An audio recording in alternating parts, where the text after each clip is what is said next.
Vsako drevo šteje. In prav tukaj se začne odločanje o prihodnosti gozda.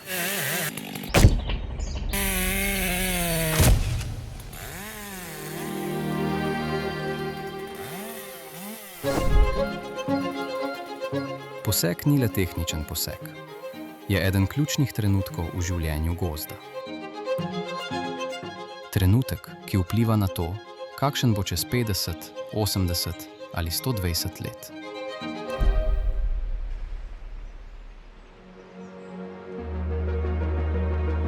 Veter, podlubniki in podnebne spremembe puščajo vedno več sledi.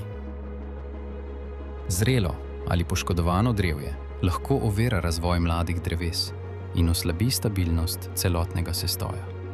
Če ne ukrepamo pravočasno, lahko gozd izgubi svojo odpornost. Ko gozdar izbere drevo za posek, to ni naključje. Odločitev temelji na starosti, vitalnosti, poškodbah in ciljih, ki jih ima lastnik za svoj gozd. Delo poteka na terenu, drevo za drevesom. In teh odločitev je v Sloveniji vsako leto okrog 5 milijonov. Izbrana drevesa se označijo in evidentirajo. Podatki iz terena postanejo del sistema, ki povezuje gozdarja, lastnika in načrtovanje gospodarjenja. Na podlagi popisa zavod izda odločbo o odobritvi poseka. Na njej lahko lastnik preko QR kode dostopa do vseh ključnih podatkov o poseku, ki omogočajo sledljivost lesa.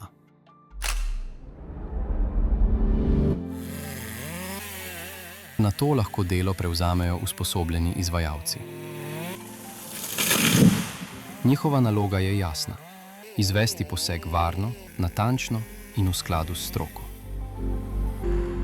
Dobro izveden poseg ne pomeni manj gozda, ampak bolj zdrav gozd.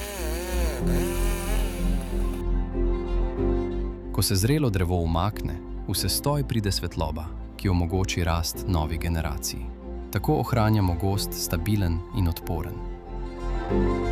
Digitalizacija poenostavi načrtovanje dela in omogoča boljši pregled nad stanjem na terenu. Manj orodij v rokah in več časa v gozdu. To je prihodnost slovenskega gozdarstva.